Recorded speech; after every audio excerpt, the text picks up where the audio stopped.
Thanks for listening to the Pop Culture Cosmos and the PCC Multiverse.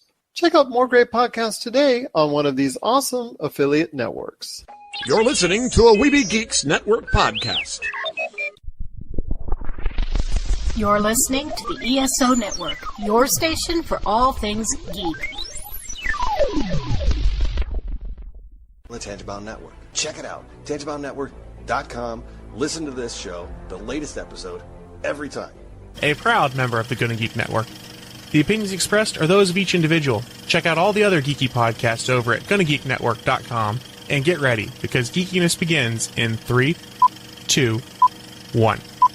On this week's show, we're talking the best in video games for 2018. All this and more for the 100th time as we reach our next stop, the PCC Multiverse. Don't be alarmed. The quasi-shimmering light before you is a trans-dimensional gateway to other worlds, other voices, other thoughts, and other realities. Up feels like down, and down feels like the number 7 on a Wednesday morning. Don't worry. That quivering, blood-boiling sensation under your eyebrows is all a part of the charm. Welcome to the PCC Multiverse. And we're back with another episode of the PCC Multiverse.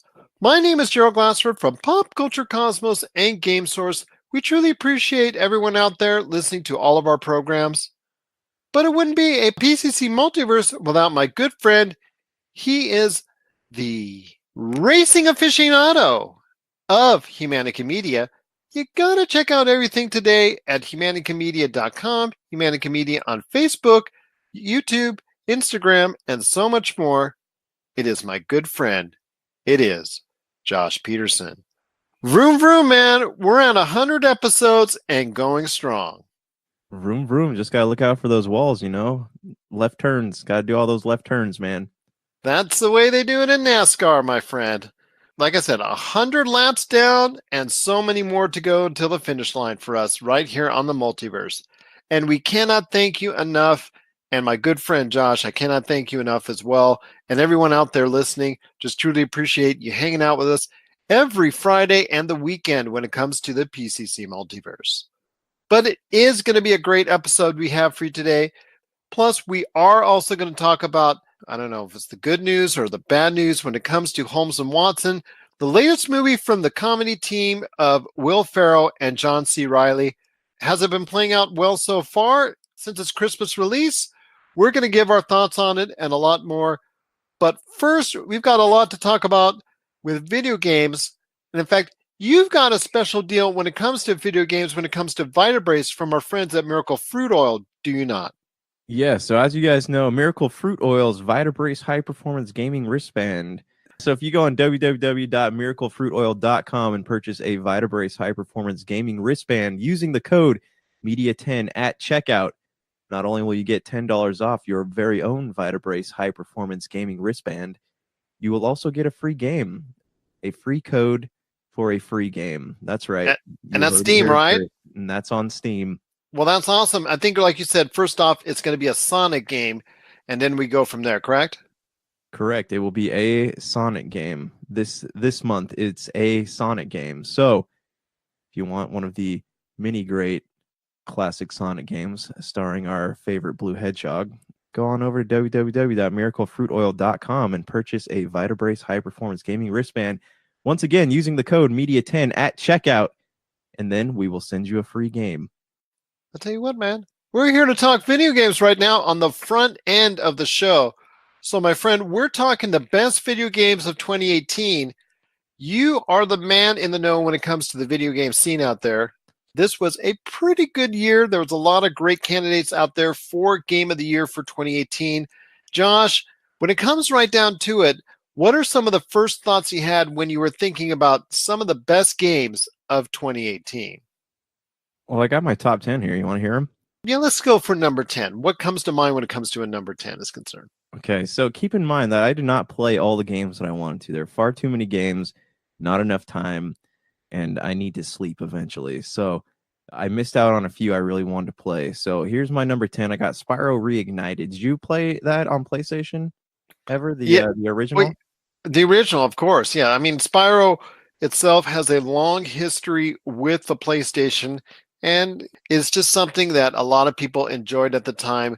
And to have it reimagined in such a grand fashion was a brilliant stroke by PlayStation and everyone out there as far as to bringing that wonderful character back to life in that pretty good platformer. Not really one of my favorites, but still a pretty good platformer nonetheless. Well, here's the thing. When I first heard that they were re-releasing it, they're talking about the Crash Bandicoot Insane Trilogy came out, and everyone's like, oh, hey, I wonder if we're ever going to see Spyro. And then lo and behold, 3 months later, we got a Spyro announcement. I saw footage of it at E3, and I was stoked on life because it is a very beautiful remaster. But, I popped it into my Xbox, and while I did love going back to the Dragon World, it just made me realize that I am not coordinated enough to play this game as an adult. So what else is on your mind, man, when it comes to number 9 on your list for the best games in 2018? Okay, so number 9, I got Sea of Thieves. I know I had tried to get you to play with us once, but I think you had something, or you installed it, and then we just couldn't make our schedules match up or something. And I played it. I did that one. I did go ahead and take a look at and play a couple hours of, and I'll tell you what, it's just something that the concept is cool, but I think what kept a lot of people from really staying with it is the fact that the world itself is just not that enjoyable, not that immersive, and it just does not bring out enough challenges to the players out there. In fact, a lot of it was just exploring and scavenging the high seas, and pretty much that was it. And just there needed to be something more, I think, to bring a connect to me and a lot of other players out there. And I think that's why it did not hit on a level that Microsoft was hoping it would be. Well, Gerald, Commodore of Pop Culture Cosmos, let me tell you a little bit something about Sea of Thieves here. Commodore, I like that. Commodore. So my big complaint with Sea of Thieves, fun game. Ever since I was a kid, I always wanted a pirate game that I could jump on and play with my friends. We have our boat, scour the 7 seas or 1 sea in this case, and just have hours of piratey fun on there. And then this game came along, and it was fun. It's fun for the first 5 or 6 hours you play because you're looking for treasure.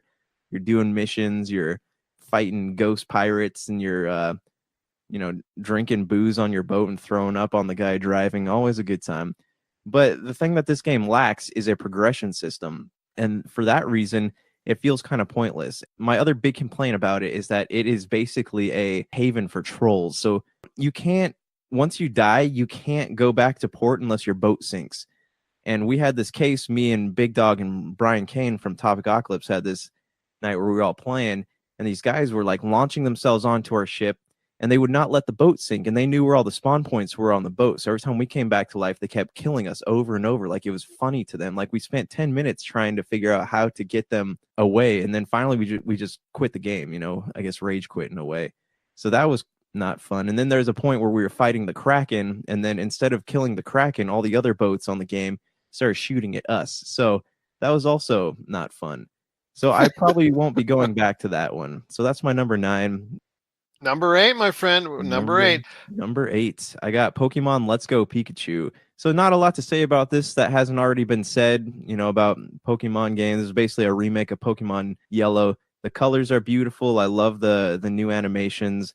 It's funny. There's a lot of stuff in there that's kind of dirty that you don't pick up on as a kid, but now I go back through and I pick up on it as an adult, and I'm like, oh, that's kind of pervy. All the when you go into Mount Moon and you fight all the big fat hikers, some of their dialogue is crazy pervy, and you just don't notice it because you're a kid. But then I go back as an adult, and I'm like, oh, I probably shouldn't say that in a real world setting. But no, it was fun. I like the different mechanics. I like the way you could have Pokemon follow you around. You can fly around places. All the battles are there, all the dungeons, all the gym masters and the Elite Four. And I love the way that they create a game within the Pokemon mythology that you can play along and do, you're not red and blue like in the originals, but you're following in their footsteps. They do exist in this universe. So they kind of tied it in without making it like a game within the greater mythology of Pokemon. My youngest does play the majority of it, but she thoroughly enjoys Pokemon Let's Go Eevee. Yeah, they've done a good job with this franchise of kind of reaching across the generations. Look at what Pokemon Go did. it brought all kinds of people together in a way that, Fortnite is kind of doing now. Number 7 on your list, my friend. What is number 7 on your list? All right, at number 7 is a game we have talked about, a game I got a review code for, Battle Princess Madelyn. So this is one of those games that, it's kind of a retro looking game, and it's supposed to be punishing like those old retro arcade games. Kind of platformer, kind of a role-playing game, little mix of both. But I love how it's so crazy difficult, but the feeling you get when you finish the game, it's unlike anything I've experienced in a long time. And that might be kind of a sad fact, but I love what they did with the color shades and the way the screen lights up. And it's just a fun game, because even in the dungeons, you have like your first boss is a giant skeleton that does this like weird dance. And even in its frustrating moments, there's still something that's cool about it. It's not something that you want to rage quit and throw a controller at a wall after. It's a very well put together game, not really for your casual gamer, but if you're a fan and you grew up in the 80s and early 90s, got to hang out in arcades, like, this is a game I would definitely recommend. Beating that game was a feeling that I haven't had since I was like 6. So you can check out my review on www.popculturecosmos.com, but definitely pick it up. And I think it came out on Switch last week, if I'm not mistaken. I believe it did as well. Yes, I think you're correct on that. All right, my friend, what's your number 6 on your list of the best games of 2018? Okay, keep in mind, a lot of these I wrote reviews for, and you can check them out on our website. My number 6 is Faye, and I absolutely hate how people always want to correct me when I talk about this game. They go, it's pronounced Fee. That bothers me, because you don't know that. How do you know? Do they talk to the developers? Who knows? Is it Akuna Matata or is it Akuta Matata? We don't know, right? So anyways, Faye is a fun game. Colors are very unique design, and the soundtrack is really cool. And it's basically you're playing, what do I say, like a mixture of Avatar and Bambi. So you're like trying to save all these creatures, and you're saving the deer, and you're just a little fox, and like the game is not too difficult, and the story doesn't really connect well. I see what they tried to do, but it doesn't have a lot of dialogue, so it's hard to get. But it's a pretty big open world for a $30 game. The mechanics where you try to reach out and talk to the animals is pretty cool, and you gain a lot of skills, and there's a lot of stuff to go back to after you play the game. So not a lot of depth to this game. Easy to play if you're just looking for something casual to play on an airplane or a bus or something. Faye is definitely something you should check out. Did you ever get a chance to play that? Yeah, I did. I saw quite a bit of it, and I'll tell you what, it is definitely out there. I agree with such as you that it didn't have a complete story as far as the bits and pieces that were thrown at you like breadcrumbs. I could have done without that. I could have actually been enticed more and been drawn in more if it was a deeper, rich story involved. I think if you're going to do that, you might as well go all the way with it, but unfortunately it didn't. But I can see your issues with the game when it comes to that as far as the story is concerned. Well, that's your bottom 5 on your top 10 list for video games of 2018. Coming up right after the break will be your top 5 video games of 2018, plus I'll throw in a couple more as well. This is the PCC Multiverse. Looking for an edge the next time you take on your favorite video game? Then check out Vitabrace High Performance Gamer Wristbands. Packed with the power of fruit seed oil, Vitabrace is clinically proven to help improve performance, giving you a better gaming experience. Head to miraclefruitoil.com and use the promo code MEDIA10 to get $10 off your Vitabrace purchase. Whether you're looking to beat the time on your latest speedrun or are fighting your way to the top on your favorite multiplayer or battle royale, Vitabrace can help you reach your gaming goals. Buy Vitabrace today at miraclefruitoil.com. That's miraclefruitoil.com. Vitabrace. Win with it. And we're back with the show. Once again, it's Gerald Glassford coming right back at you here, along with my good friend Josh Peterson, as he breaks down his top 5 of 2018 when it comes to the world of video games. Just to let you know as well, I played 2 excellent games that are not going to be on his list because he didn't get a chance to try them. Omen Sight is a really solid game, and I hope people will give that one a try. I really think they should. Omen Sight, there is now a definitive edition now available on Switch, so I want to give that a shout out. I gave that a pretty solid review. I also want to mention as well Coffee Crisis, which I had a ton of fun. So did my daughters playing Coffee Crisis as well on the Nintendo Switch. We got review codes for both, and I will tell you, of the two, Coffee Crisis was a lot of fun, and I also recommend Omensight as well. So getting back to your list, my friend, what is number 5 on your top 5 video games, on your top video games of 2018? Number 5, I actually got Far Cry 5. This was an interesting game, despite all the controversy it had surrounding it. It was a lot of fun. Like, the world was a lot more open than I thought it would be. You know, the other Far Cry games, while they're pretty open world, they're sort of linear in what you can do. This game, you go anywhere. There's side quests galore. You know, it's got some comedy aspects to it, like the guy that gets abducted by aliens, and then you get the ray gun. The environment is always trying to kill you, and that's something that I haven't ever seen in a game before. And as for the story, what's really cool about it is that the whole idea of, like, someone taking over a land, a cult, a religious cult that revolves around drugs and people being brainwashed, like that stuff, it actually happens. There's a documentary about it on Netflix. I forget what it's called, but like these people actually took over a town in Montana, I want to say. But Pop Culture Cosmos? Right, Pop Culture Cosmos. Anyways, you'll have to put it. Wait. Yeah. Anyways, no, it was good, and like I do want to. I haven't quite finished the game yet. It's still on my shelf. There's just been too many other games I want to play, but the story's good. The game is cool. It's fun. There's the first person shooter elements of it are not ridiculously hard to get used to, and you just go around, a lot to explore. The characters are engaging. You actually want to go around and do the side quests because it helps bring the community together, and like they actually motivate you to go and see what this world has to offer.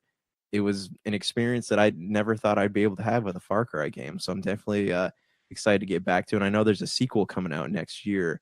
And that's exactly what I wanted to ask you. I mean, what are your thoughts on now having to go ahead and play in 2019 Far Cry New Dawn, which takes place in the same area, but about 17 years, I think, after the actual events that take place in Far Cry 5, after a nuclear holocaust or something like that, in a post-apocalyptic world, my friend, in Far Cry. Does this interest in you, or is this just way too much borderlining on what we've already seen from Fallout? Well, here's the thing. Fallout 76 is already tanked or tanking still.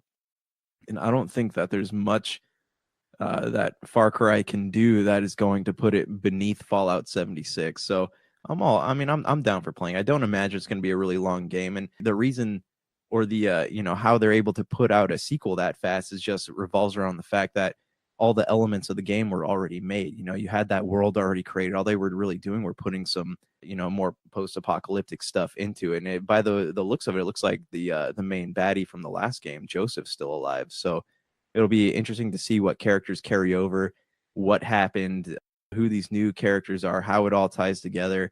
But after this, I'm predicting we're not going to see another Far Cry for at least 4 years. I agree with you on that. And the reason why is because they're calling this not a standalone DLC, not a DLC, but an actual second game in the series, as far as one coming out 1 year, this coming out the exact next year. And Far Cry, I don't think should come out on a yearly iteration basis. This leads us into that Call of Duty discussion there for you. But yeah, I agree with you on that. See, Far Cry New Dawn being the last Far Cry for a little while, at least for at least 2 or 3 years, to give the series a break after the events of Far Cry New Dawn. So what's next on your list? And number 4, my friend, when it comes to the top video games of 2018? All right, for number 4, I got Shadow of the Tomb Raider.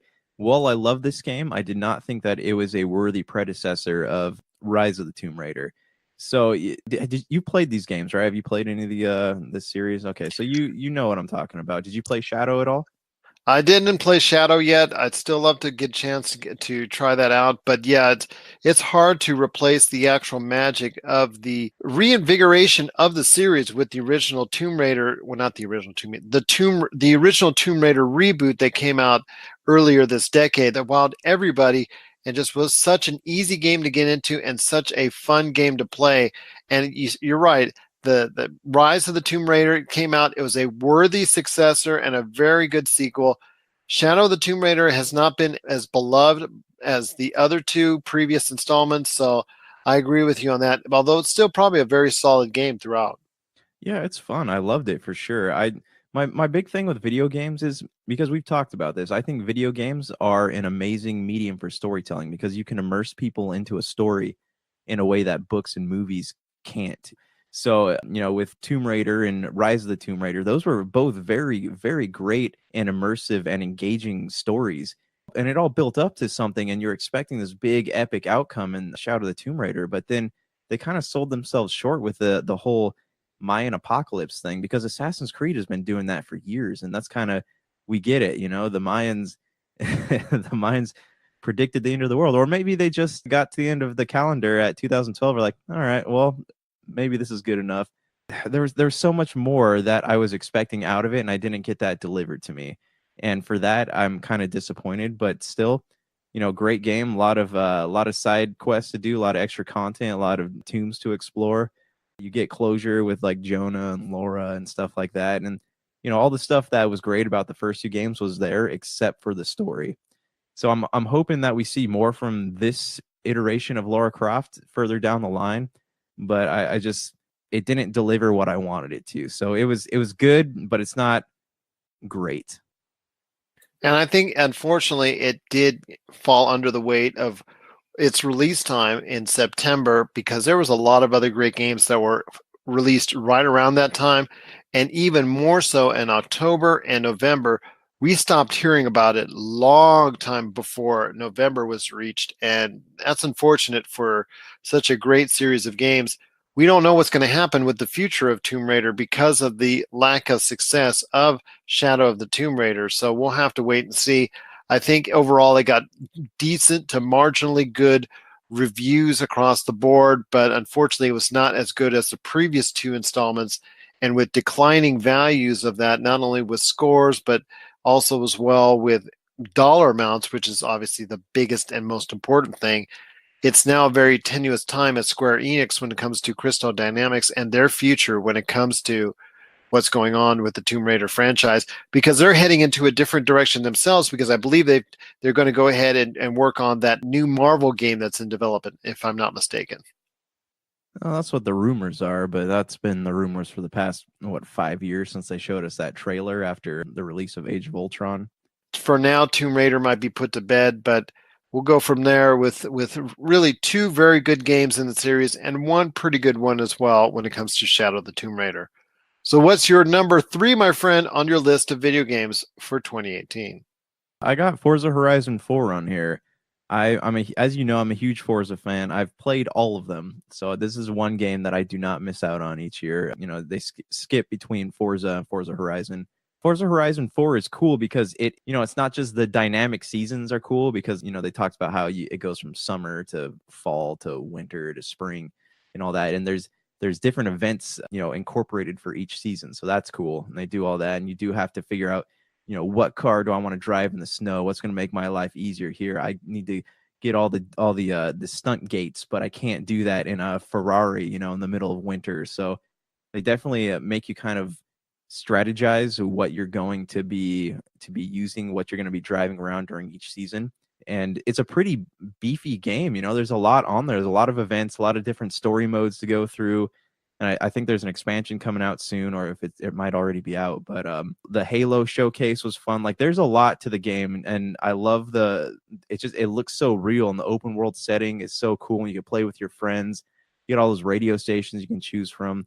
There's a lot in that game. Like, I got it with Games Pass, but it gave me a good 60 hours of gameplay, and a few after that I played with some friends. So definitely a great game. And if rumors of Playground Games being in charge of the next Fable game are true, if you look at the open world setting in Forza Horizon 4, I definitely think that the Fable franchise is in good hands. Your love for Forza is definitely there, and that's quite understandable, because right now there is no driving franchise better out there for the video game marketplace than Forza. That's just the way it is right now. It is Forza and everybody else. What's your number 2 on the list, my friend? Number 2 on your list of the best video games of 2018. Number 2 on my list, I have Assassin's Creed Odyssey. As you know, played the game, loved the game, spent far too many hours in the game. but it was almost a necessity for completing the game. So when I was done, I think I had about 93 hours logged in this game. And keep in mind, like, this is not something I sit down during the day and play. It was something that I spent maybe 2 to 3 hours each night before I went to sleep playing. There's a lot to unpack in this game.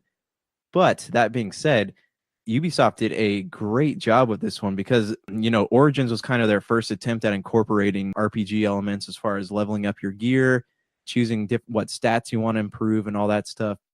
Origins was fun.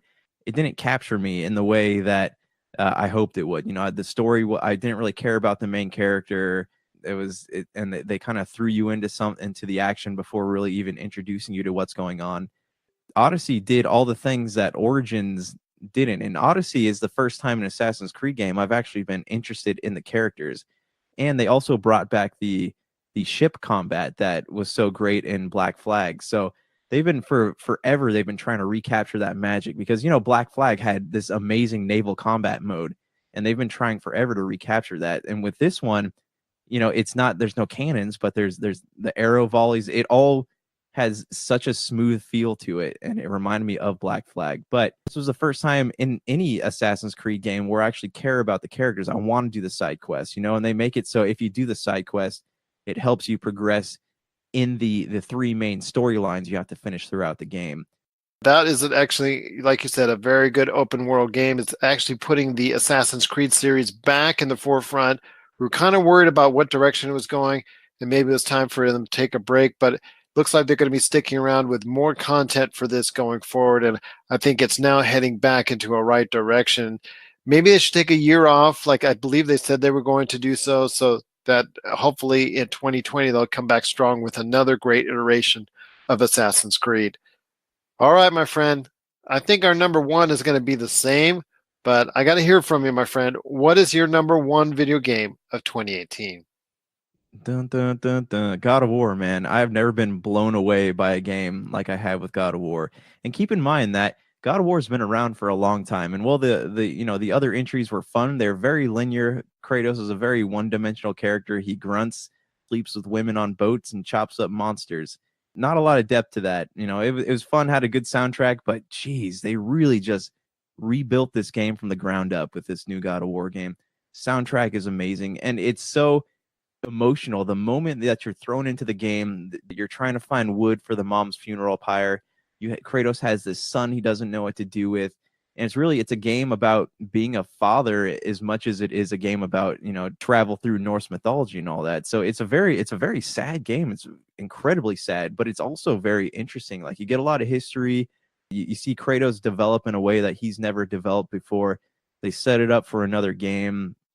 And it's just such an interesting and I don't want to say vast, but it's more, the world is more open, and you do want to go explore everything. The characters all the characters are interesting, and just this world that they've built and the world that they're building towards. Like Cory Barlog, he said that there are plans for like 3 or 4 more God of War games to complete this arc of it, and I am super excited about it. And I'm so glad to see that this game won Game of the Year as well as the soundtrack, because everything about this game is absolutely amazing. I could talk about it for hours, and I do at some point want to go back and play the Game Plus mode just because I absolutely fell in love with this game. I can't blame you a bit. It is my number 1 choice as well.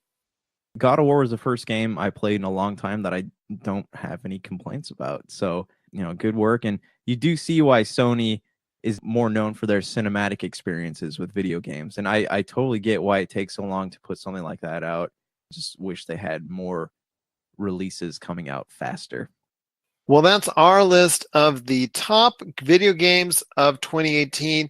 If you have some choices yourself out there, or if you agree with what we're saying, or if you don't agree with what we're talking about when it comes to the best video games of 2018, share us your thoughts. popculturecosmos@yahoo.com.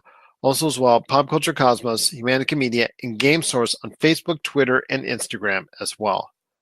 Well, when we come back, Haas from the Voice from the Underground shares his top 5 moments in pop culture in 2018. And then after that, we'll be talking some Holmes and Watson. What's going on with that now that it's out in the wild?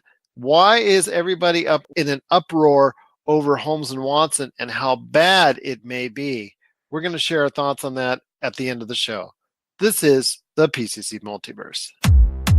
McCallum Films is back with a vengeance. Power of Grayskull, the definitive history of He-Man and the Masters of the Universe, which chronicles the ultimate 80s billion-dollar franchise, Masters of the Universe. See exclusive interviews and hear untold stories from the people responsible for creating the world of Eternia, a place full of magic and science, and learn about the craft of creating action figures and animation.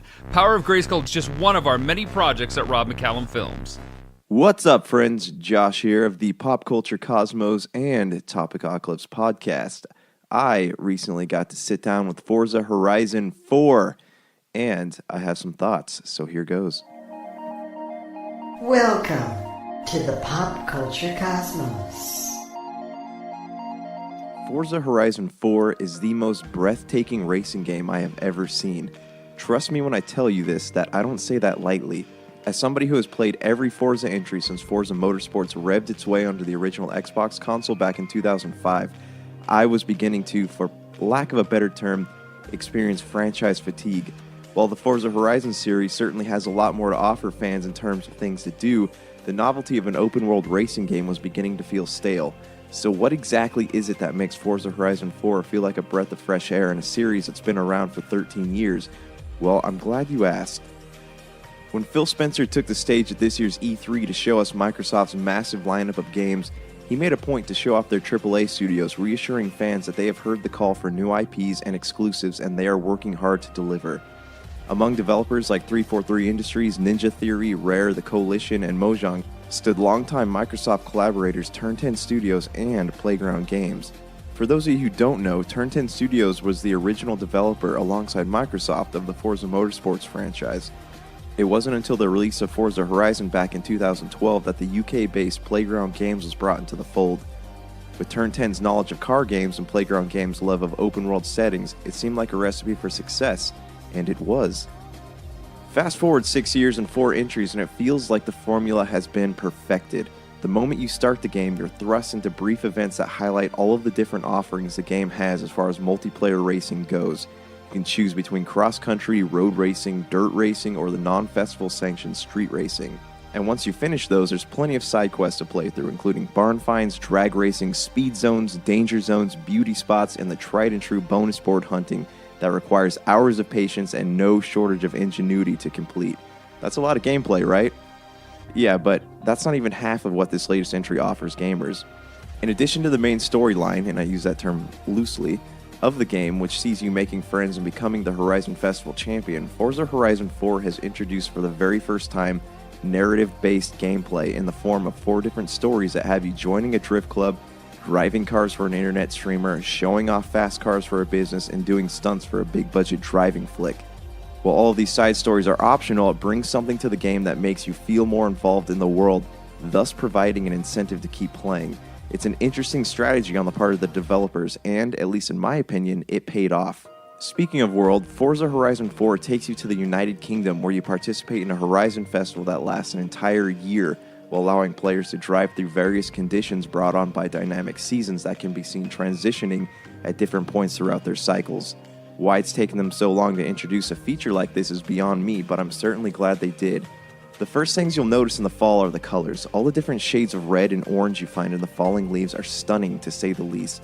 Then there's the winter. While winter isn't exactly the colorful spectacle that fall is, the game allows players to decide how much or how little they're going to enjoy it. You can buy a nice Jeep or a Land Rover and put some snow tires on there, which will allow you to traverse the roads easy enough, or you can be an idiot like I was and try to drive a Ferrari 458 Speciale, while simultaneously trying to get enough speed to make the jumps and finish the danger signs. On a more positive note, while the snow can be fun to drive around in for the first few minutes, if that, winter does allow you access to places you can't get to during other times of the year. That being said, if you're a completionist, make sure you take advantage of this time by smashing all of the signs on all of the islands while you can. As for the spring and summer, they both have things about them that are interesting and fun, but there's not exactly a lot of variation when it comes to road conditions and driving techniques. Instead of focusing on not crashing or racking up those skill points, take a minute to enjoy just how beautiful the scenery in this game is. Now for the cars. Forza Horizon 4 boasts a catalog of 450 cars, a number that will most likely increase as more downloadable content is released. Among those 450 cars are all of the usual big names like Aston Martin, Audi, BMW, Chrysler, Ferrari, Jaguar, and so on. What the developers did differently this time around is throw in some cool off-road vehicles like the Ram Power Wagon, Defender 90, and the Toyota Helix.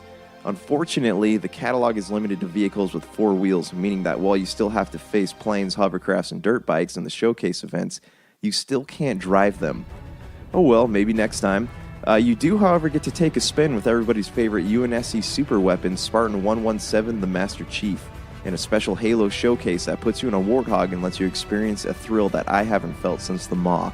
That's right, in one of the showcase events, the world of Forza Horizon 4 is reskinned to look like it exists on a Halo ring.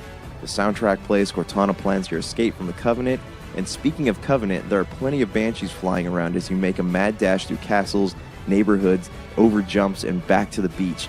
And yes, it is just as much fun as it sounds. Really, I am not being sarcastic there.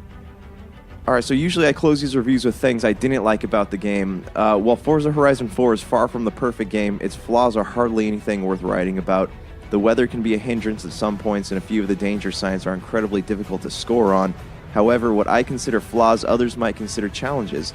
After sinking about 35 hours into this game and reaching level 87, I was certainly glad to be done with it when I had finished everything I was able to do. That being said, I will still be eagerly anticipating whatever add-on is released in the future, because this is a world I definitely won't mind returning to. Whether you're a fan of straightforward racing games or the more open-world car games of yesteryear, Forza Horizon 4 has something for every racing fan of every skill level. Speaking of open worlds, if the rumors are true and Playground Games really are working on the next entry in the Fable series, the beautiful landscape of Forza Horizon 4 is a good indication that everybody's favorite chicken kicker is in good hands. From the rolling hills of Astmore to the sprawling city of Edinburgh, this latest entry in the Forza Horizon series packs all of the usual thrills with plenty of new content well worth the extra hours you might and probably will put into it. I score this game a 9 out of 10, and you should definitely check it out. This episode is brought to you by Vitabrace, high-performance gamer wristbands by Miracle Fruit Oil. Big Dog, you and I play a lot of video games. Yes, we do. You ever find yourself in positions where your hands get cramped and you need a break, you got to get up? Yes. Okay, well, it just so happens that Miracle Fruit Oil, they made these bracelets right here, and what it's supposed to do is increase circulation in your wrist. It makes you less tired, less fatigued, less sore and stiff. It's supposed to give you more endurance, grip, strength, range of motion, mobility, stability, better manual dexterity, coordination, and precision movements. I've been playing a lot of Kingdom Hearts, and it has helped. It has made it so, because, you know, I spent a lot of time working on computers, doing video games, stuff like that. It does help. You know, it kind of eases the pain a little bit, or I feel it less. I mean, when I do it without it, you don't really notice until you take the bracelet off. That's what I'm trying to say. Yeah. Vitabrace is powered by nature. It contains miracle fruit seed oil, a rare and natural oil that comes from the seed of the healthy miracle fruit berry. The wristband is capable of delivering the oil to your wrist for 4 to 6 months of daily use. The combination of compression, occlusion, and unique oil provides several benefits. If you're interested in getting your own Miracle Fruit Vitabrace wristband, visit their website today at www.miraclefruitoil.com and use promo code MEDIA10 at checkout for $10 off your next purchase. All right, guys, thanks for tuning into my review. You can catch this review and more on the Pop Culture Cosmos, iTunes, Podbean, Stitcher, Google Play, and all the usual places. Also on Topicocalypse, you can find it on our iTunes, Humanican, and at Humanican Media on YouTube. Until next time, thanks for tuning in. So for Josh Peterson, this is Gerald Glassford. It's another beautiful day in paradise right here in the Pop Culture Cosmos. We thank you for listening. And here's hoping you have yourself a great day.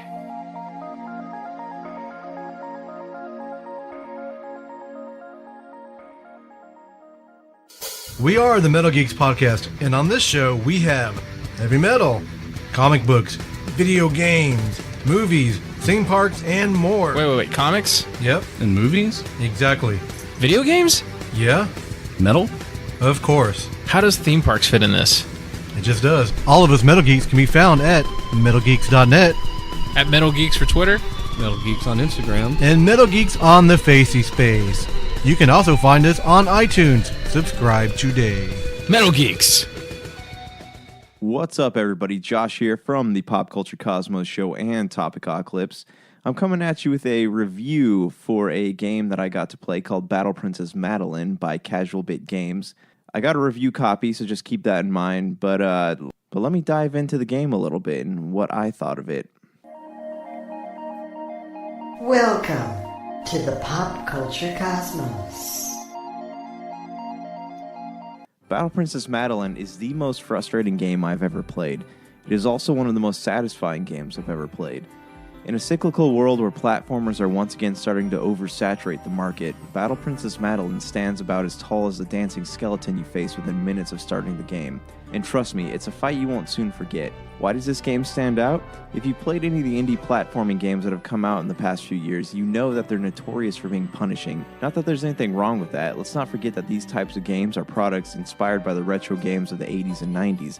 A time when you actually had to be good at video games to play them. What separates Battle Princess Madelyn from other retro-inspired games of this era is the way in which it embraces its heritage in gameplay, story, and soundtrack. It feels right at home on your console just as it would in an arcade in the corner of some dingy pizza place. Battle Princess Madelyn tells a story of a princess who becomes a warrior and takes on hordes of the undead in order to save the kingdom where she lives. Aided by the ghost of her dog Fritzy and the wisdom of her grandfather, she travels across swamps, mountains, castles, and dungeons until she reaches that final confrontation that games like this are known for.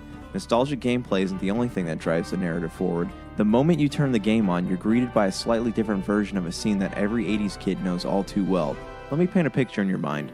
A certain sick child is lying in bed playing video games when Grandpa comes over and offers to read a story. The sick child, being as savage as he is, tells his grandpa that books are dumb. Not this book, the grandpa assures him, as he opens it up and tells a tale of a princess, a masked man, a giant, and a Sicilian.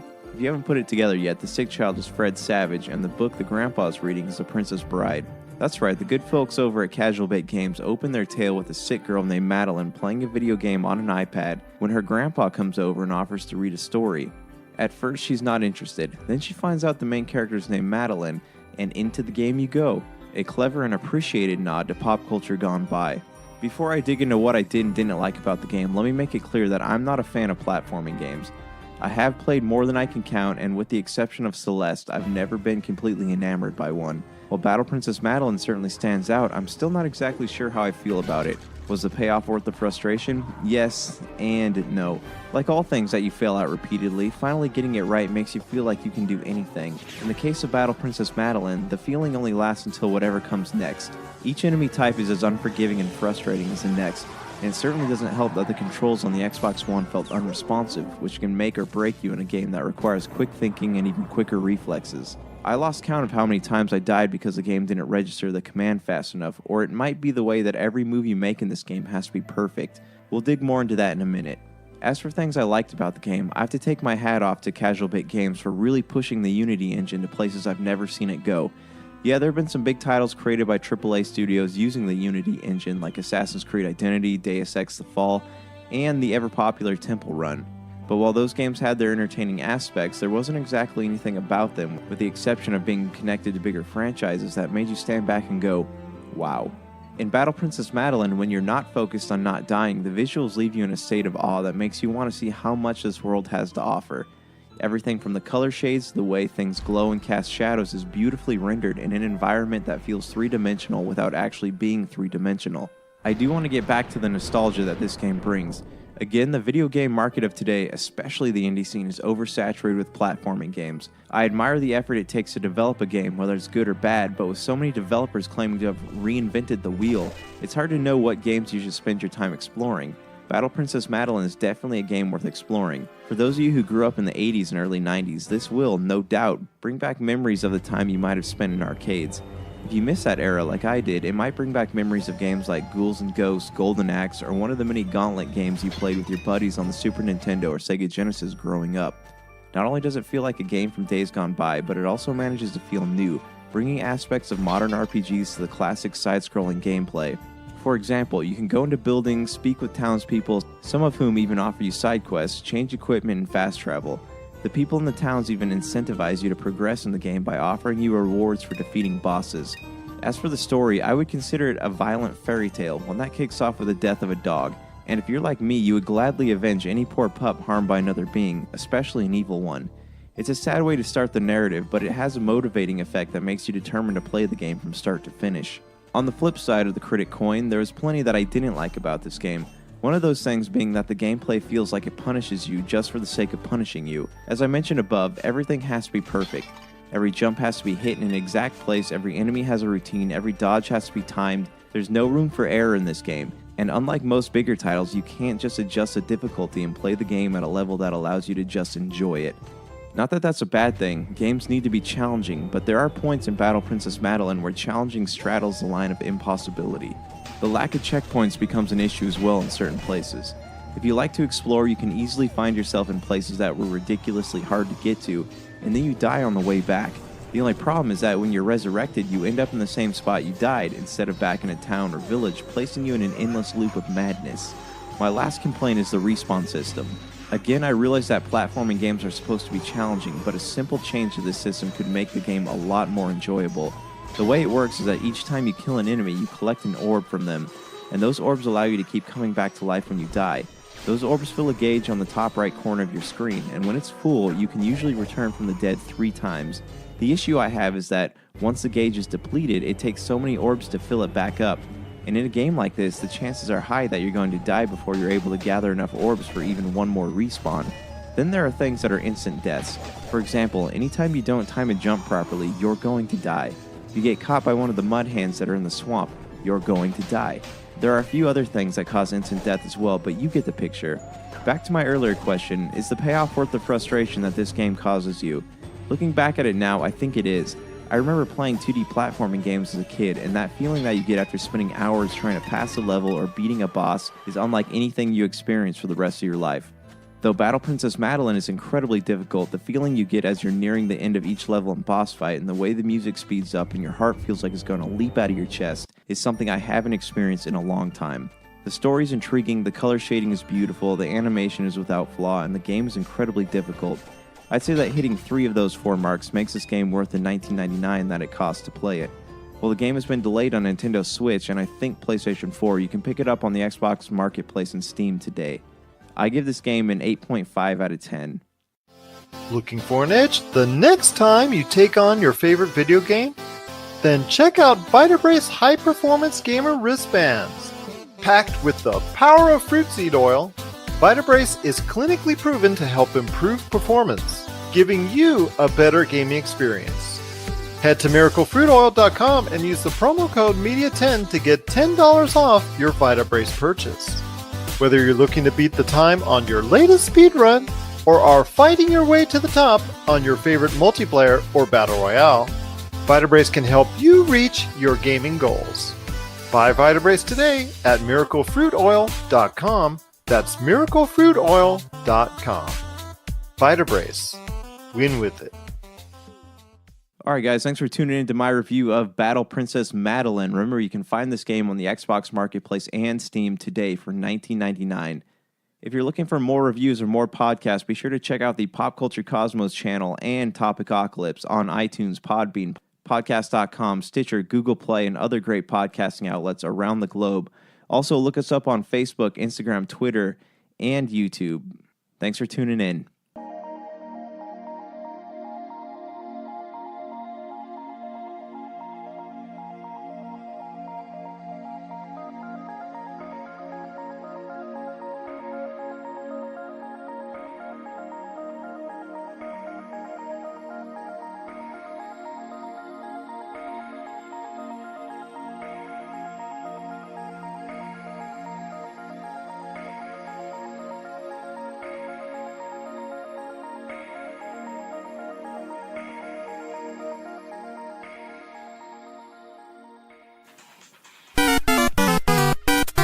If you're tired of sifting through flea markets for rare and unique games, we can help. Retro City Games in Henderson, Nevada, only 5 minutes from the Las Vegas Strip, has all your favorite gaming staples, classics, and a wide selection of rare games with new stuff always appearing on our shelves. Come in and chat with Nicole or Doug about your love of games and watch as they help you complete your collection or find your childhood favorite. And don't forget, Retro City Games loves trade-ins. So if you have any Nintendo, Super Nintendo, Sega, Xbox, PlayStation, or even PC games, come in and visit Retro City Games today. Welcome to the new metropolis of gaming, Retro City Games. Check out what's been going on with the Pop Culture Cosmos Show and the PCC Multiverse. I see the potential for basically like another Netflix kind of paradigm shift where here comes this other major player. They have a ton of resources. Apple could change the way that entertainment is consumed. They say it's the only time this year that you'll have stars from each brand battling each other, and we know it's not going to be the case, but they like to say that, and more power to them, I guess. Well, it's a big first step, bringing all those superheroes together. There were definitely some parts of the movie that I really enjoyed, and then there were some parts that I thought just kind of fell short of expectation. Part of it has to be something to do with how it's being promoted, and this is a thing where audiences do not agree with critics. That's the Pop Culture Cosmos Show. And the PCC Multiverse, every week on the Podcast Radio Network and Apple Podcasts. And over a dozen of your favorite streaming and podcasting options. And we're back to close out the show. This is the PCC Multiverse.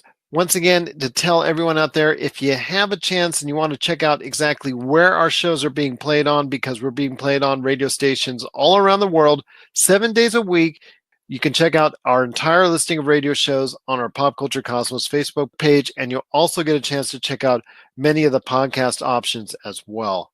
My friend, you've got a great thing going on with Humanica Media. I know you had a couple episodes that you just recently released out into the wild, so share us your thoughts on those releases, because I know you guys are taking a break, but your friends at Humanica Media. Yeah, we did a Topicocalypse last week that got I finally put up yesterday, but it was a Christmas movie episode. We're talking about Christmas movies, what qualifies as a Christmas movie, what are some of the ones that we like, some of the ones we hate. Just a nice little holiday discussion, you know what I mean? Die hard. You know, it's funny that there's actually a movement around people saying how unintelligent people who argue about Die Hard is. And I think that's just kind of like the hipster generation going, I thought it was cool first, you know, and them just lashing out at something that they think was stolen from them, much like coffee and craft beer. They need to listen to the episode 99 of the PCC Multiverse. They'll hear our entire thoughts on what the best Christmas movies are, including Die Hard. Yes, agreed. So check that out. It's on Podbean, iTunes, and all the usual suspects. And you can check out our back catalog of shows, too. We'll be back in the new year with some new content coming out. We're currently planning some stuff right now. It's going to be pretty good. So, yeah, just keep following us on Facebook and check out all the good stuff coming your way. Well, before we head on out, my friend, we got to talk some Holmes and Watson. It did release along with Vice nationwide, and unfortunately, there was no real great reception for Holmes and Watson. It did earn $6 million in its first day of release, which is, I guess, okay, but not compared to Aquaman, which did $22 million in its Christmas holiday.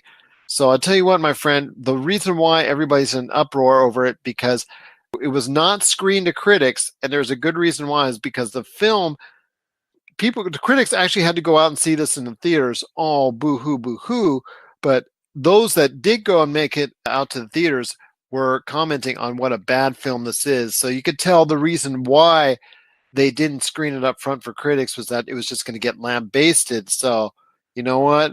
They're getting what they deserve right now, and I don't see a long future for this in the theaters.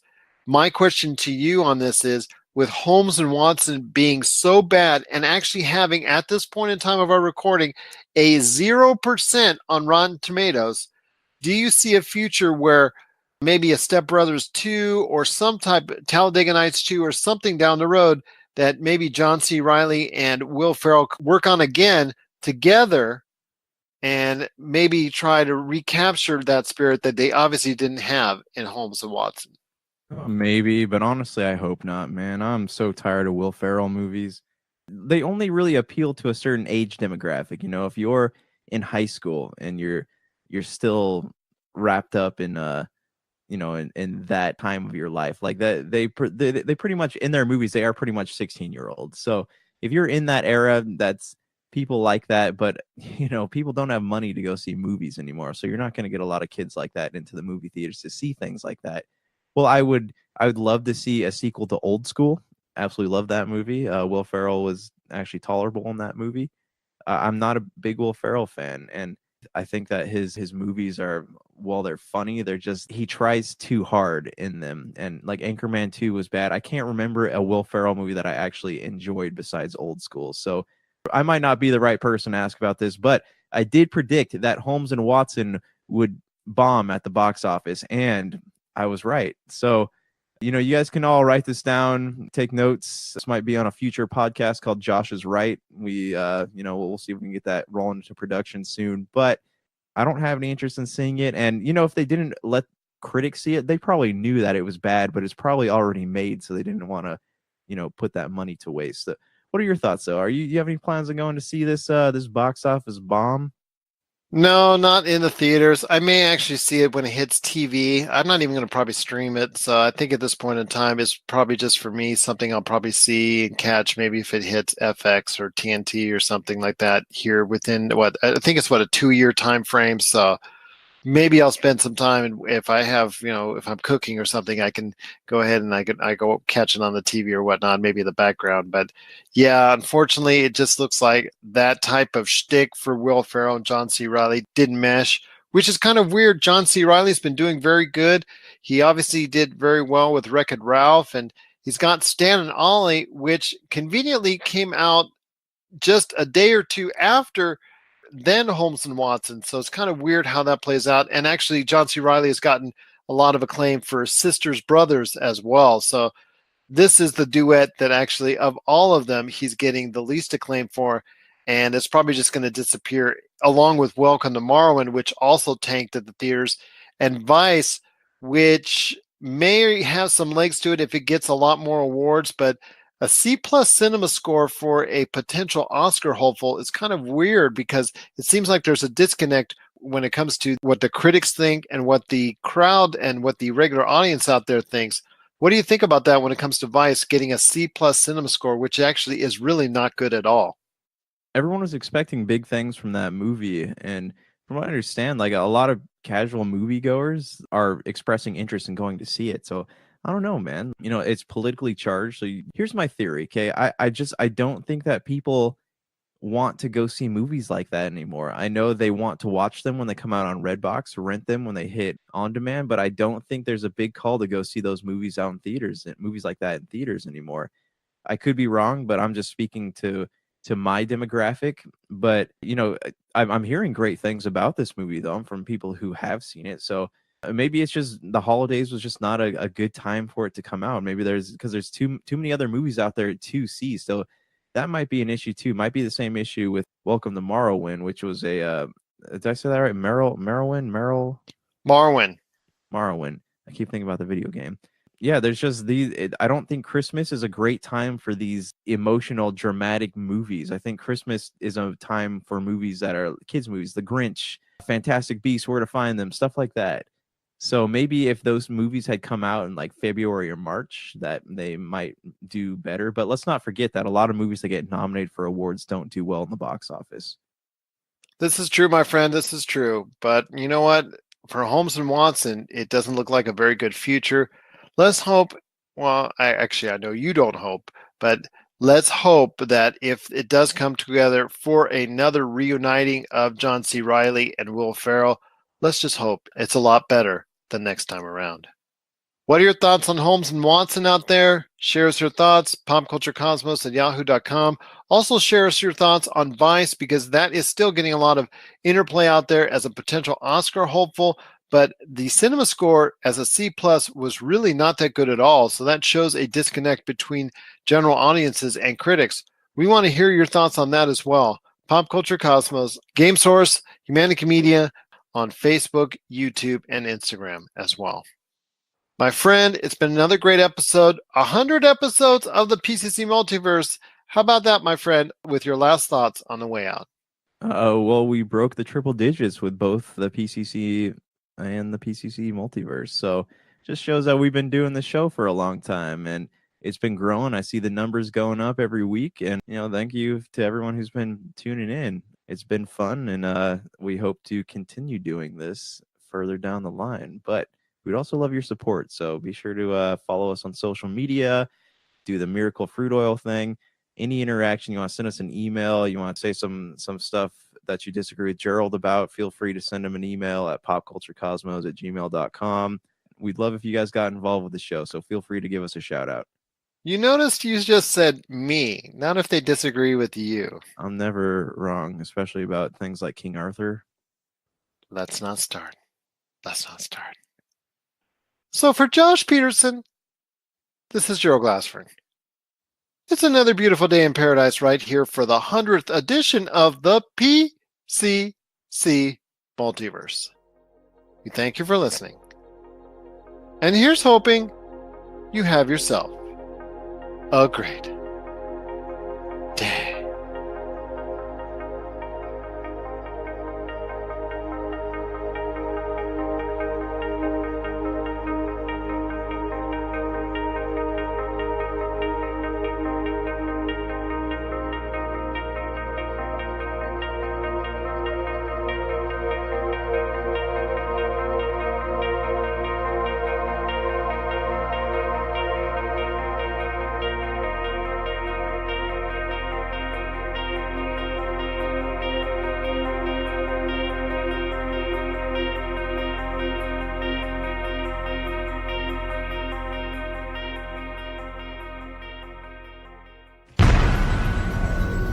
This has been a broadcast of the ESO Network.